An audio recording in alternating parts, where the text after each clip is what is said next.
Breaking: Westminster didn't fall to protest today. It jolted from a courtroom.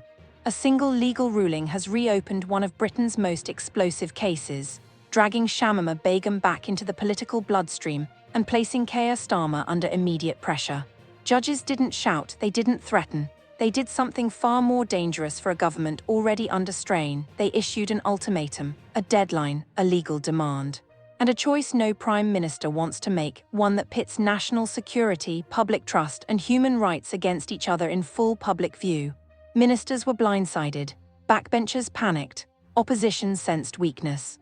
Because this ruling doesn't just revisit the past, it forces the government to act now. And whatever decision comes next, someone will call it a betrayal. Stay with us. 9:58 am.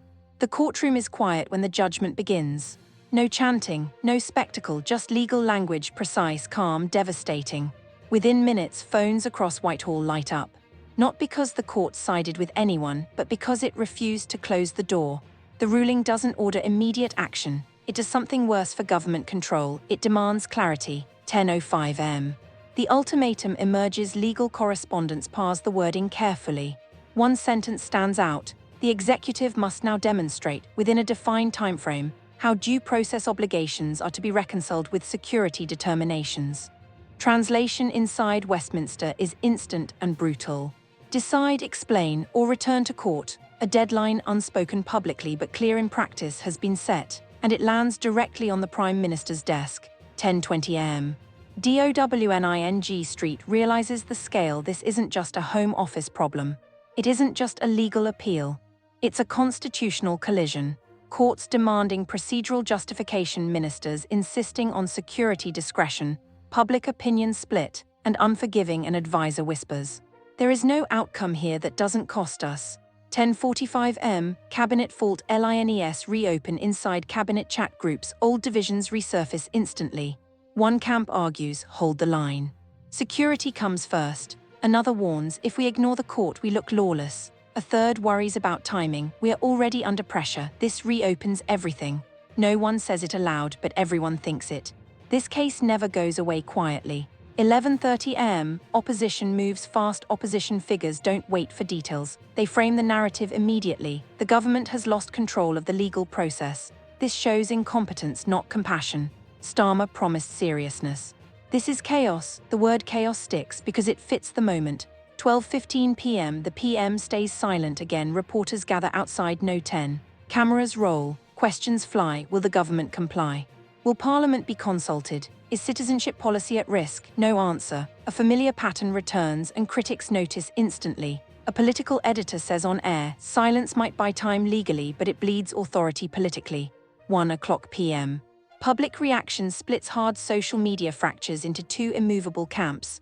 One side demands firmness, no return, no compromise. The other demands process. The law must apply to everyone. There is no middle ground.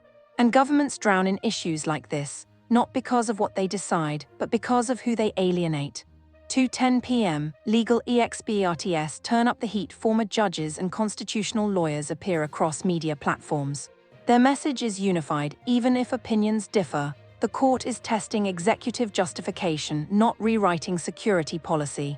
That distinction terrifies ministers, because justification means explanation. And explanation invites scrutiny. 3:00 p.m. Parliamentary whispers begin. Backbench MPs start asking quiet questions. Will this force a vote? Will the PM take responsibility personally? What happens if the deadline is missed? One MP mutters in the corridor. This is the kind of issue that defines governments or breaks them. 4:00 p.m. The deadline becomes real. Legal teams confirm what Downing Street feared. If the government does not respond adequately, the case returns stronger, not weaker. The court has effectively said, show your work.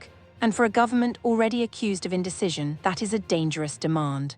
The core problem: this is not about one individual. It is about who controls the boundary between courts and government, who decides when security overrides process, who explains that decision, and who pays the political price. As the day ends, one thing is clear: this ruling didn't topple a government, but it pushed it toward a cliff edge it's visited before. And this time the courts are watching closely. 5:18 p.m.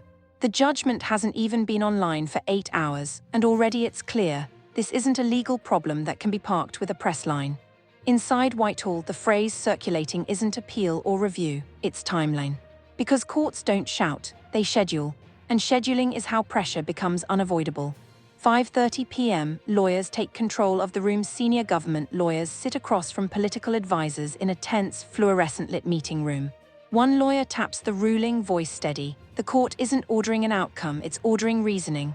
Another adds, if our response is thin, we go back, and the court tightens the frame. The implication is brutal. The more the government resists explanation, the more power the court acquires. For ministers who built careers on control, this feels like erosion. 6:05 p.m. Cabinet divides harder. The case reopens old wounds inside government. One camp argues, we cannot look like we're being pushed by judges. Another counters, ignoring the court makes us look reckless. A third voice, quieter, more political, says, we are losing the public either way, choose the least damaging loss. That sentence lands badly, because it admits something everyone knows but no one wants to say. There is no winning move here. 6:40 p.m. The name returns to headlines. News bulletins lead again with the same figure, Shamima Begum, not because of anything she's done, but because of what the state must now justify. Editors debate phrasing carefully. They know the danger. Too soft, accused of naivety. Too hard, accused of inflaming fear. One editor sighs, this case poisons whatever it touches. 7:15 p.m. Opposition applies pressure from both sides. Opposition leaders split their attack deliberately. One wing demands toughness, this government is weak on security. Another demands legality, this government is weak on rule of law. Both point at the Prime Minister, both wait for him to answer. 8:00 p.m. Downing Street debates. Speaking advisors argue late into the evening. Speak now, risk saying too much. Wait, risk looking evasive. Someone points out the obvious.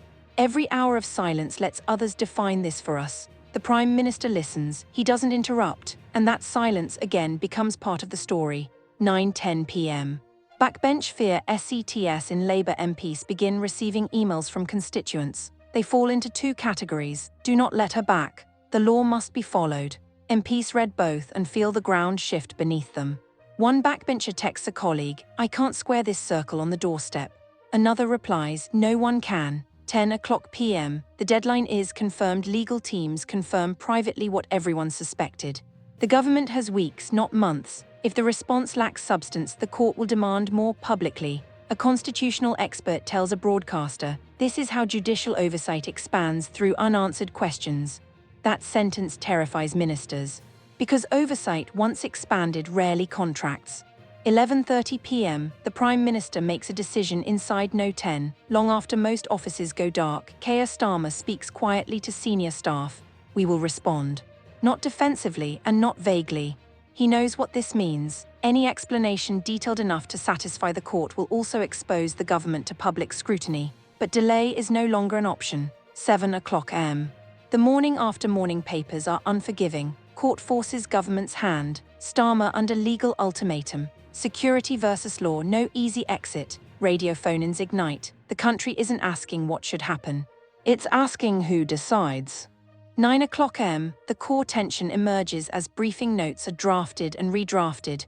One truth becomes unavoidable. This case is no longer about a single individual. It's about authority.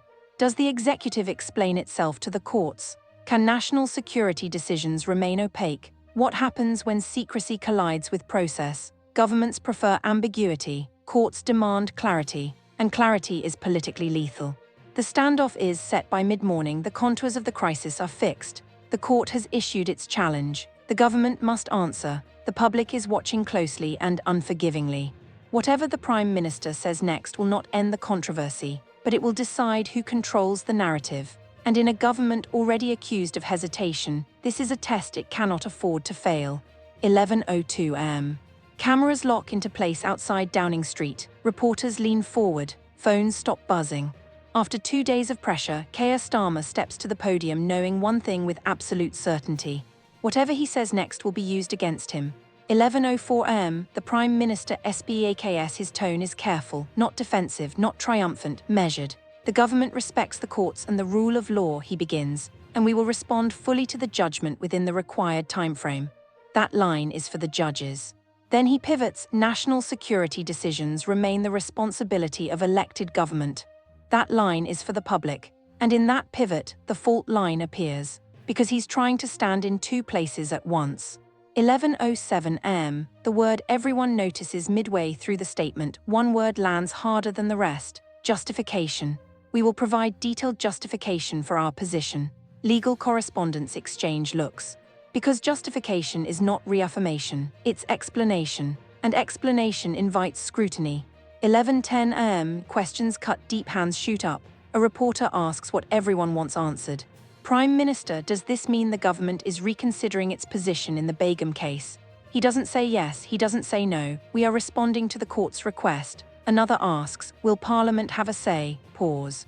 We will keep Parliament informed, not consulted. Informed, the distinction is instantly seized upon.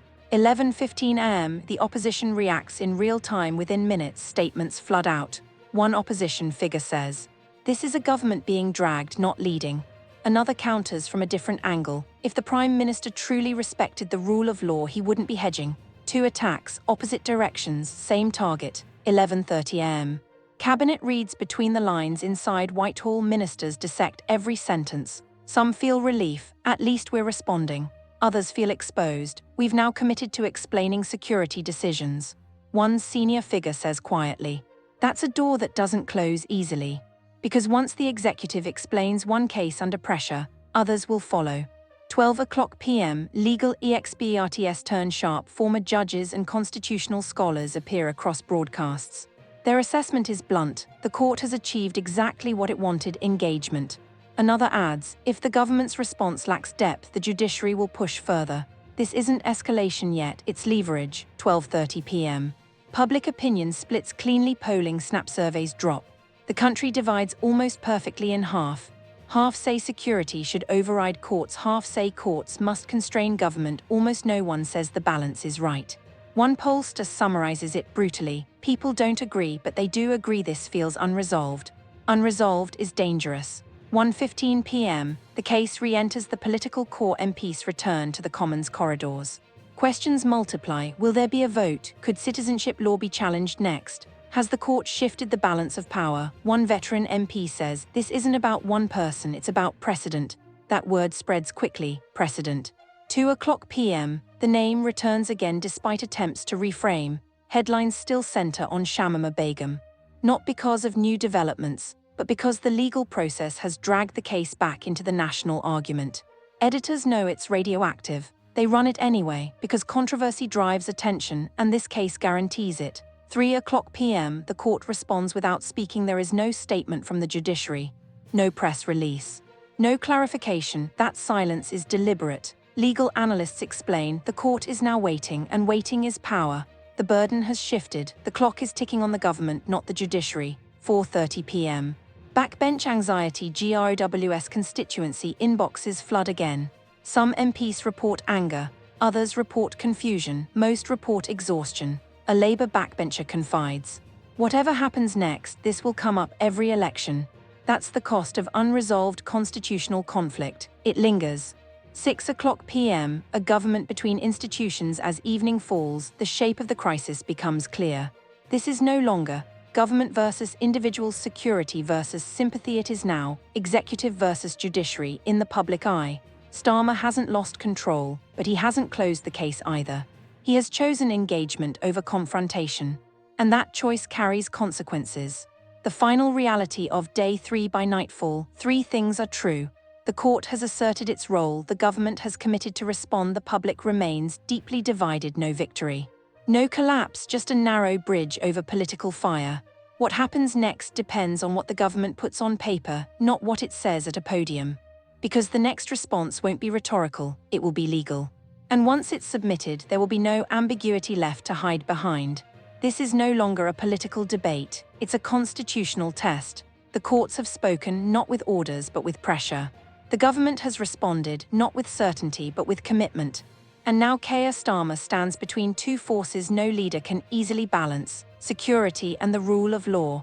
What comes next won't happen at a podium. It will happen on paper, in legal submissions, under judicial scrutiny, with precedent hanging over every word. Will the government satisfy the court and risk political fallout? Will it hold the line and risk a sharper legal reckoning? Or will this case reshape the balance between ministers and judges for a generation? Tell us what you think. Backhand index pointing down who should have the final word, Parliament or the courts. Share this so others understand what's really at stake. Follow, because the next move won't be loud.